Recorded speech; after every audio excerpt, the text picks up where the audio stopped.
নমস্কার, শুরু করছি কাজ কেরিয়ার আমার বাংলা সৌজন্যে আয়োজিত লাইভ জিকে ক্লাস।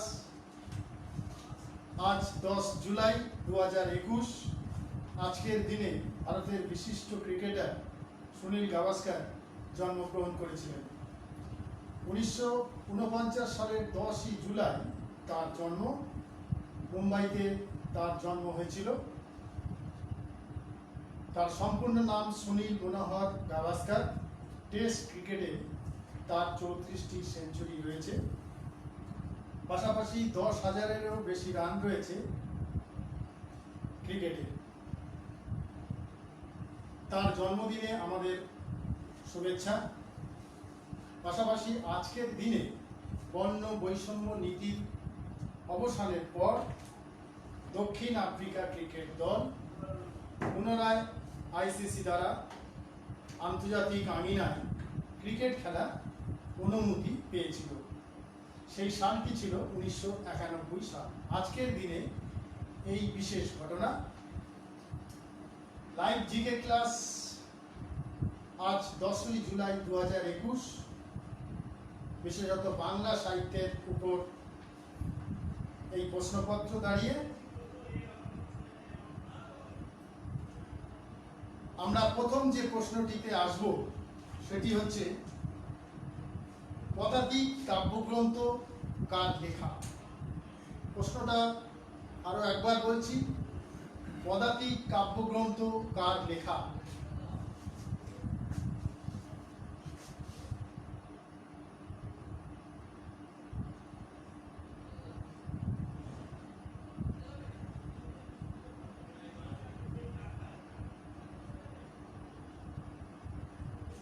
প্রশ্নটা ছিল পদাতিক কাব্যগ্রন্থ কার লেখা।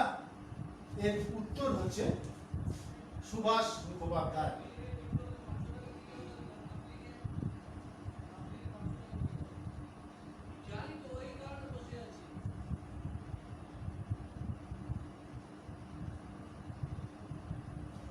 প্রশ্নটা ছিল পদাতিক কাব্যগ্রন্থ কার লেখা। এর উত্তর হচ্ছে কবি সুভাষ মুখোপাধ্যায় এই পদাতিক কাব্যগ্রন্থটি লিখেছিলেন।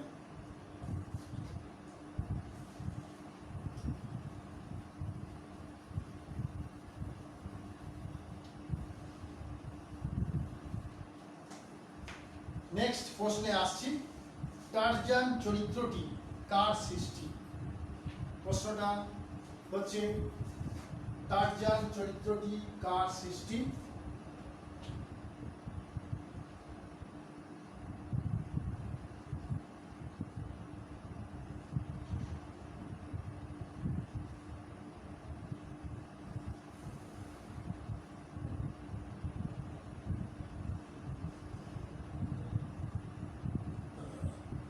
প্রশ্নটা ছিল টারজান চরিত্রটি কার সৃষ্টি? এর উত্তর হচ্ছে এডগার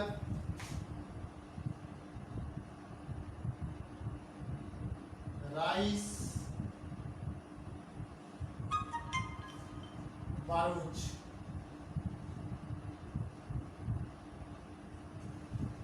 প্রশ্নটা ছিল টারজান চরিত্রটি কার সৃষ্টি? এর উত্তর হচ্ছে এডগার রাইস বারোজের। এই টারজান চরিত্রটি সৃষ্টি করেছিলেন এডগার রাইস বারোজ।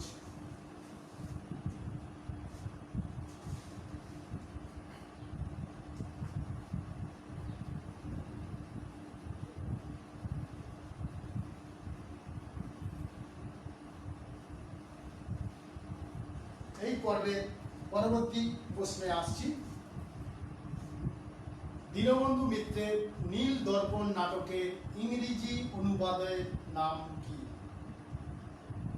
প্রশ্নটা আরো একবার তুলে ধরছি, দীনবন্ধু মিত্রের নীল দর্পণ নাটকের ইংরেজি অনুবাদের নাম কি?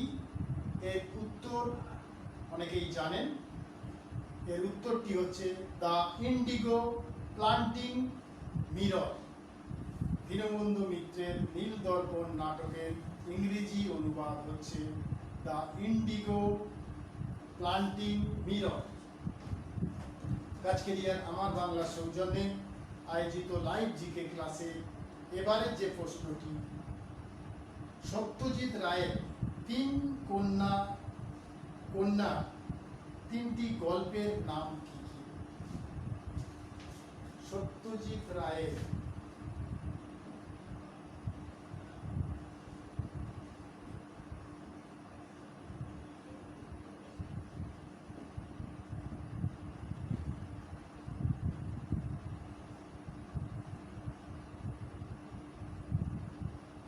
সত্যজিৎ রায়ের তিনটি গল্পের নাম কি?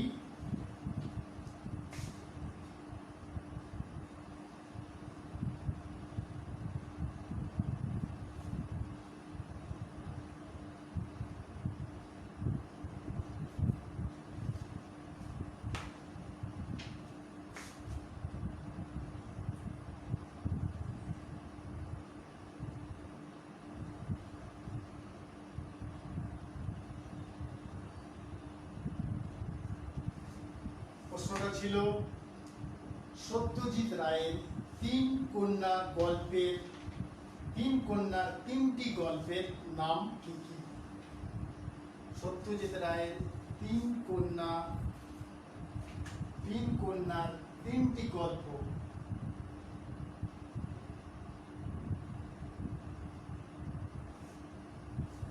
সত্যজিৎ রায়ের কন্যার তিনটি গল্পের নাম কি? প্রথমটির নাম হচ্ছে পোস্টমাস্টার, দ্বিতীয়টির নাম হচ্ছে মণিহারা, তৃতীয়টির নাম হচ্ছে সমাপ্তি। কন্যার গল্পের হচ্ছে পোস্টমাস্টার, মণিহারা ও সমাপ্তি।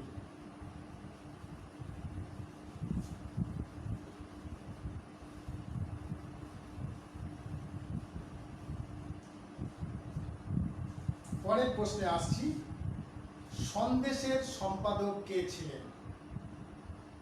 সন্দেশ একটি পত্রিকা, এই সন্দেশের সম্পাদক কে ছিলেন? সন্দেশের সম্পাদক কে?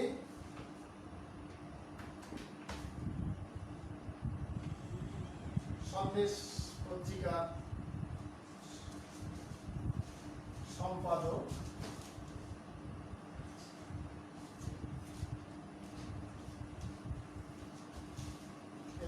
হচ্ছে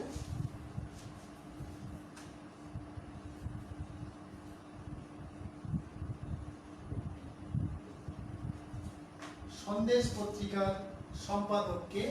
এর উত্তর হচ্ছে সত্যজিৎ রায়।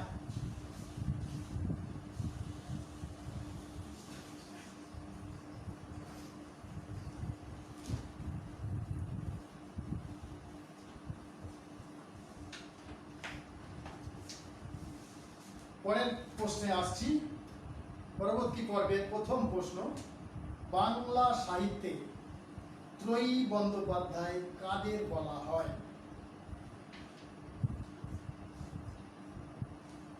বাংলা সাহিত্যে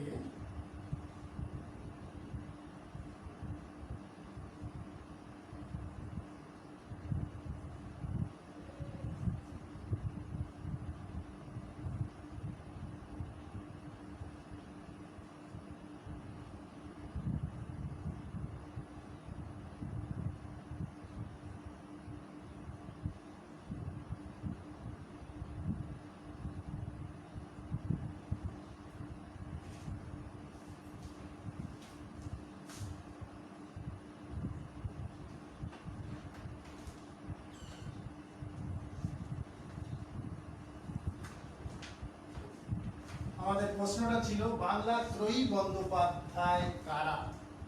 বাংলা ত্রয়ী বন্দ্যোপাধ্যায় হলেন তারাশঙ্কর বন্দ্যোপাধ্যায়, বিভূতিভূষণ বন্দ্যোপাধ্যায় এবং মানিক বন্দ্যোপাধ্যায়।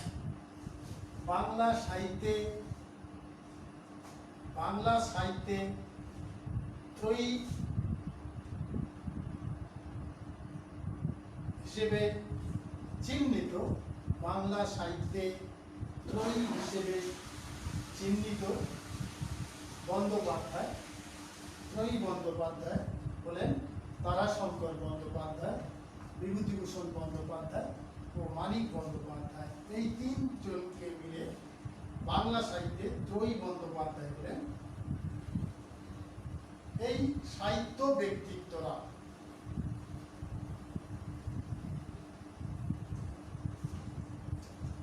পরের প্রশ্নে আসছি, জীবন বেগ কার আত্মজীবনীমূলক আলোচনা।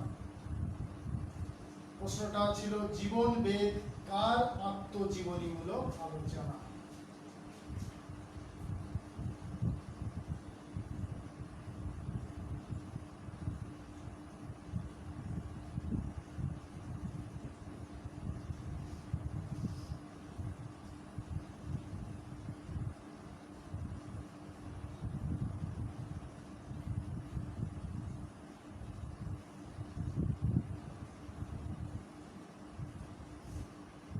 প্রশ্নটা ছিল জীবন বেগ কার আত্মজীবনীমূলক আলোচনা।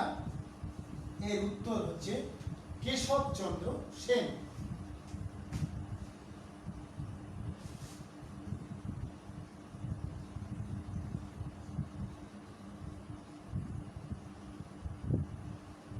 প্রশ্নটা ছিল জীবন বেগ কার আত্মজীবনীমূলক আলোচনা। এর উত্তর হচ্ছে কেশবচন্দ্র সেন। কাজকেরিয়ার আমার বাংলা সৌজন্যে আয়োজিত লাইভ জিকে ক্লাসের আজকের বিষয়বস্তু ছিল বাংলা সাহিত্যের উপর। এবারে যে প্রশ্নটিতে আসবো, ম্যাকবেথ নাটকের বঙ্গানুবাদ কে করেছিলেন। প্রশ্নটা ছিল ম্যাকবেথ নাটকের বঙ্গানুবাদ কে করেছিলেন।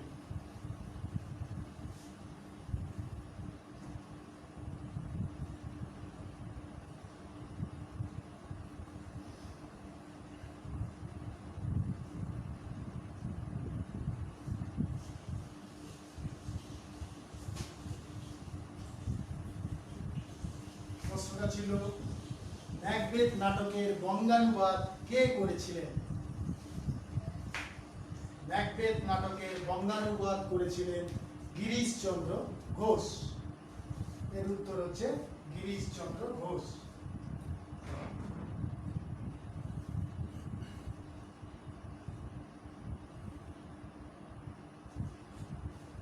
ম্যাকবেথ নাটকটির বঙ্গানুবাদ করেছিলেন গিরিশচন্দ্র ঘোষ।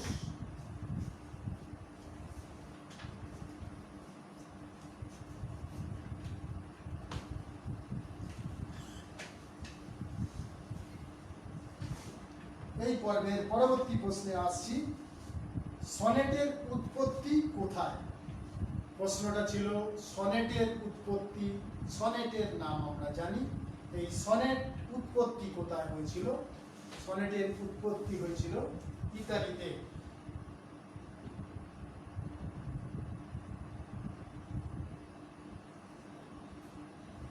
সনেটের উৎপত্তি হয়েছিল ইতালিতে।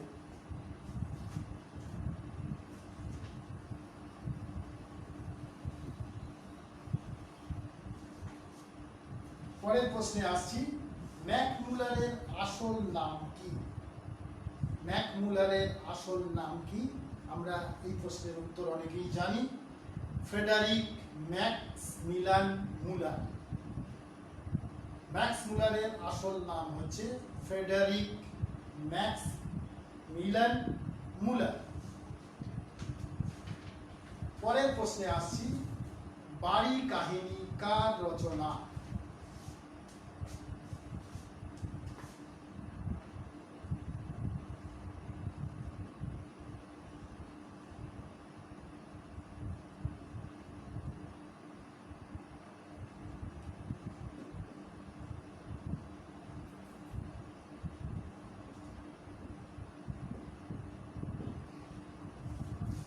প্রশ্নটা ছিল বাড়ি কাহিনী কার রচনা।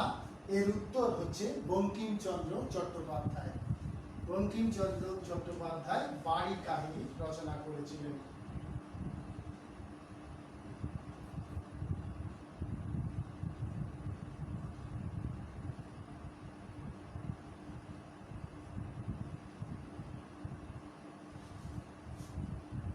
বাড়ি কাহিনী রচনা করেছিলেন বঙ্কিমচন্দ্র চট্টোপাধ্যায়।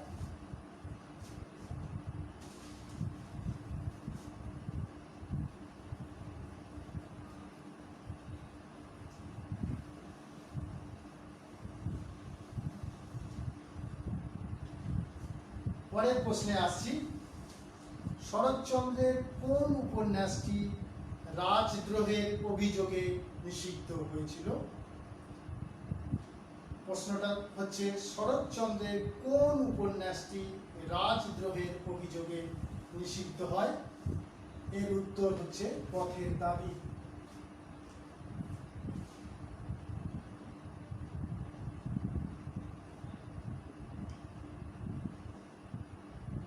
এই পথের দাবি উপন্যাসটি রাজদ্রোহের অভিযোগে অভিযুক্ত হয়। শরৎচন্দ্রের এই উপন্যাসটি রাজদ্রোহের অভিযোগে অভিযুক্ত হয়।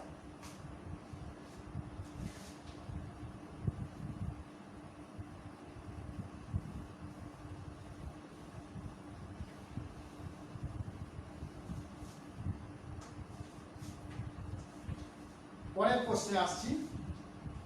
এই পর্বের যে প্রশ্নটিতে আসবো আজ মূলত বাংলা সাহিত্য ধর্মী প্রশ্ন। বেদের কোন অংশে জাদুবিদ্যা রয়েছে? বেদের কোন অংশে জাদুবিদ্যা রয়েছে? এর উত্তর হচ্ছে অথর্ব বেদ।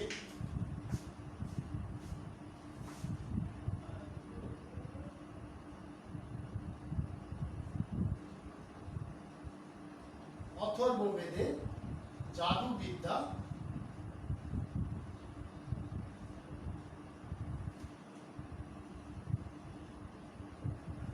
প্রশ্নটা ছিল জাদুবিদ্যা রয়েছে কোন বেদে?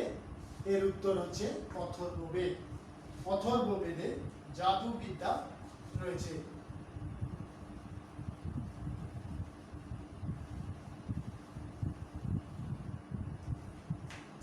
কাজকেরিয়ার আমার বাংলা সৌজন্যে আয়োজিত লাইভ জিকে ক্লাসে আমরা প্রত্যাশা রাখি আপনাদের মূল্যবান মতামত। আপনারা প্রশ্নোত্তর পাঠাতে পারেন আমাদের কাছে। প্রত্যেকটি অনুষ্ঠানে আপনাদের প্রশ্ন আমরা তুলে ধরার চেষ্টা করি। পাশাপাশি আমাদের একটি বিশেষজ্ঞ টিম যে প্রশ্নপত্র চয়ন করে তার থেকে এই লাইভ জিকে ক্লাস পরিচালনা করা হয়। এবারে যে প্রশ্নটিতে আসব, বেদে পদ্যাংশকে কি বলা হয়? বেদের পদ্যাংশকে কি বলা হয়? এর উত্তর হচ্ছে সংহিতা। বেদের পদ্যাংশকে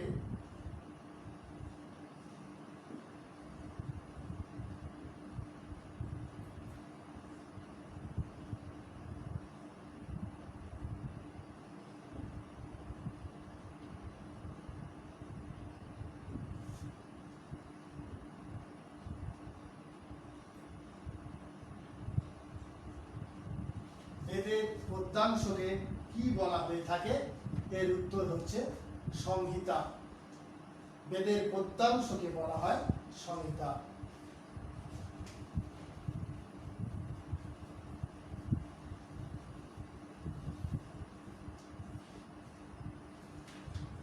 নেক্সট প্রশ্নে আসছি, কোন বিখ্যাত গণিতজ্ঞ ছোটদের বই লিখে বিখ্যাত হয়েছেন? কোন বিখ্যাত গণিতজ্ঞ ছোটদের বই লিখে বিখ্যাত হয়েছেন? তিনি জনপ্রিয়তা অর্জন করেছিলেন বিশেষত শিশু ও কিশোরদের জন্য গ্রন্থ লিখে। একজন বিখ্যাত গণিতজ্ঞ ছিলেন তিনি। মূলত ছোটদের বই লিখে তিনি গোটা বিশ্বে জনপ্রিয়তা অর্জন করেছিলেন। সেই ব্যক্তির নাম হচ্ছে লুইস ক্যারল।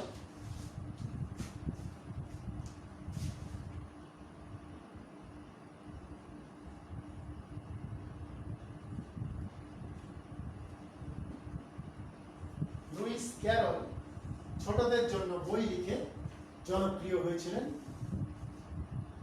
শিশু কিশোরদের উপরে মূলত তার গ্রন্থ লেখা। এরপর সেই গ্রন্থের জন্য গোটা বিশ্বে তিনি জনপ্রিয় হয়ে ওঠেন।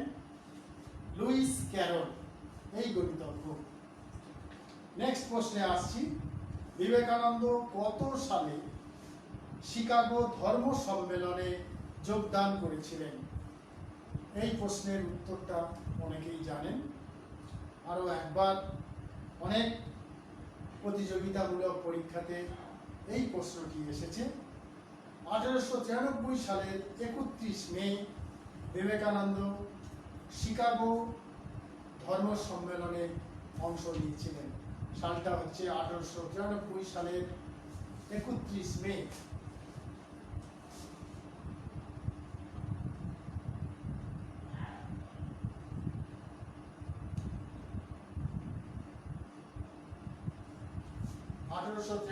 সালের 31 মে বিবেকানন্দ শিকাগো বিশ্ব সম্মেলনে অংশ নিয়েছিলেন। এই প্রশ্নটি অনেক প্রতিযোগিতামূলক পরীক্ষাতে এসেছে। এই প্রশ্নটি তুলে ধরা হলো। কাজ কেরিয়ার আমার বাংলা সৌজন্যে আয়োজিত লাইভ জিকে ক্লাসে এই পর্বের যে প্রশ্নটিতে আসবো, মাইকেল মধুসূদন দত্তের মৃত্যুর পর তার কোন গ্রন্থ প্রকাশিত হয়? প্রশ্নটা আরো একবার বলছি, মাইকেল মধুসূদন দত্তের মৃত্যুর পর তার কোন গ্রন্থ প্রকাশিত হয়? উত্তরটা হচ্ছে মায়া কানন, 1874।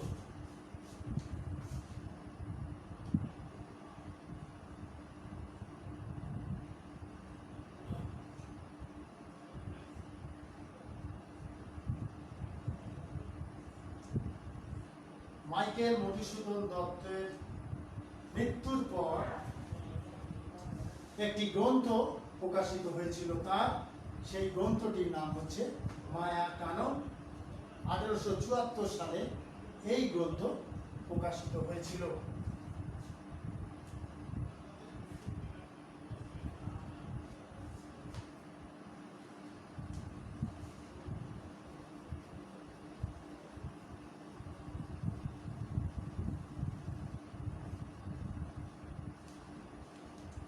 পরের প্রশ্নে আসছি।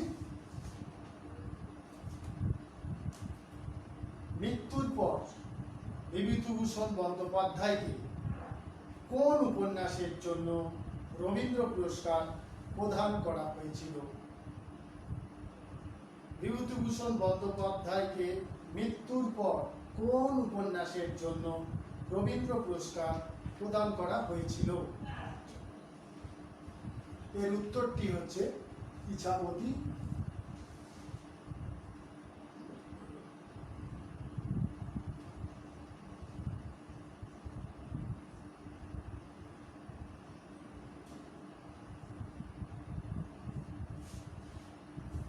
মৃত্যুর পর প্রকৃতিপ্রেমিক বিভূতিভূষণ বন্দ্যোপাধ্যায়কে একটি উপন্যাসের জন্য রবীন্দ্র পুরস্কার দেওয়া হয়েছিল। সেই গ্রন্থটির নাম কি? সেই গ্রন্থটির নাম হচ্ছে ইছামতি। 1951 সালে এই রবীন্দ্র সম্মান দেয়া হয়েছিল বিভূতিভূষণ বন্দ্যোপাধ্যায়কে। তার মৃত্যুর পরই এই সম্মান তিনি পেয়েছেন ইছামতি উপন্যাসের জন্য।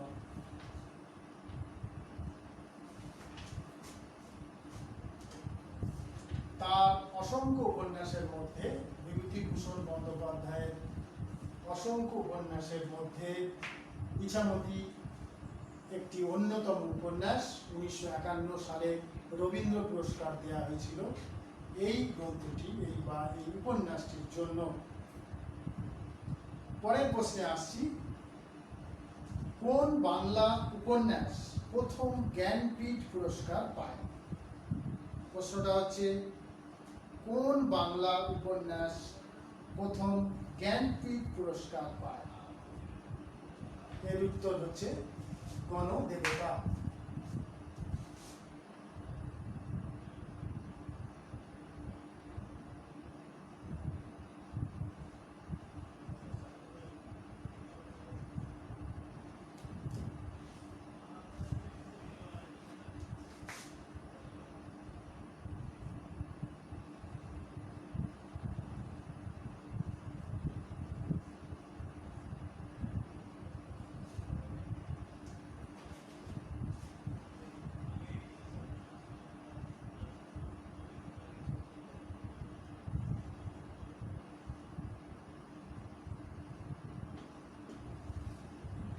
আমাদের প্রশ্নটা ছিল কোন বাংলা উপন্যাস প্রথম জ্ঞানপীঠ পুরস্কার পায়? এর উত্তর হচ্ছে গণদেবতা।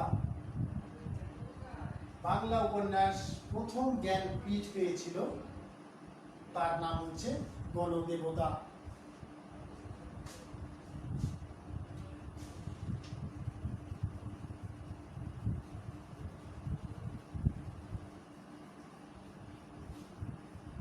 প্রথম জ্ঞানপীঠ পেয়েছিল একটি বাংলা উপন্যাস, তার নাম হচ্ছে গণদেবতা।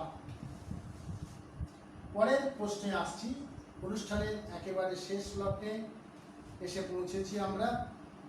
কাজকেরিয়ার আমার বাংলার সৌজন্যে আয়োজিত লাইভ জিকে ক্লাসে একেবারে শেষ প্রশ্নে এসে পৌঁছেছি।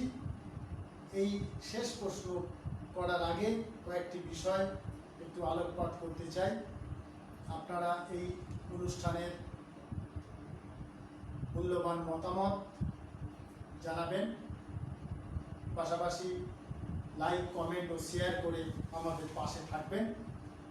এবারে যে প্রশ্নটিতে আসব, আজ 10 জুলাই 2021 লাইভ জিকে ক্লাসের একেবারে শেষ প্রশ্ন হচ্ছে ইস্ট ইন্ডিয়া পত্রিকাটি কে প্রকাশ করেন? প্রশ্নটা হচ্ছে ইস্ট ইন্ডিয়া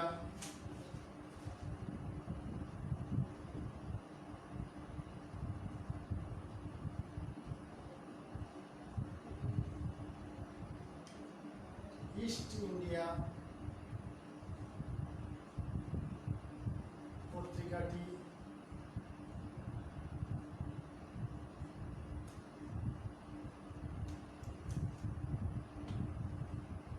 কে প্রকাশ করেন? ইস্ট ইন্ডিয়া পত্রিকাটি কে প্রকাশ করেন? এর উত্তর হচ্ছে ডিরোজিও। প্রশ্নটা হচ্ছে ইস্ট ইন্ডিয়া পত্রিকাটি কে প্রকাশ করেছিলেন প্রথম? এর উত্তর হচ্ছে ডিরোজিও। এই প্রশ্নটি অনেক প্রতিযোগিতামূলক পরীক্ষাতে এসেছে। আমরা মূলত চাকরি প্রার্থী, পরীক্ষার্থী, বিভিন্ন প্রতিযোগিতামূলক পরীক্ষায় যারা বসেন তাদের কথা ভেবেই আমরা এই লাইভ জিকে ক্লাস অনুষ্ঠানটি করে থাকি। যদি আপনাদের ভালো লাগে, আপনারা মূল্যবান মতামত পোষণ করবেন, আমাদের পাশে দাঁড়াবেন, লাইক, কমেন্ট ও শেয়ার করে। শেষ যে প্রশ্নটা ছিল ইস্ট ইন্ডিয়া পত্রিকাটি কে প্রকাশ করেন? এর উত্তর হচ্ছে ডিরোজিও। এই ডিরোজিও ইস্ট ইন্ডিয়া পত্রিকাটি প্রকাশ করেছিলেন। আর এই প্রশ্নের সাথে সাথেই শেষ করছি আজকের লাইভ জিকে ক্লাস।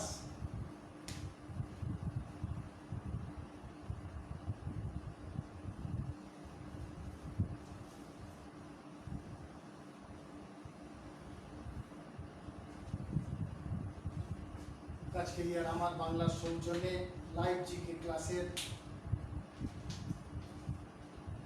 আজকের মতো অনুষ্ঠান শেষ করছি। আবার পরবর্তী সপ্তাহে বেশ কিছু প্রশ্নের ডালি নিয়ে আপনাদের পাশে এসে দাঁড়াবো। আজকের মতো শেষ করলাম। নমস্কার।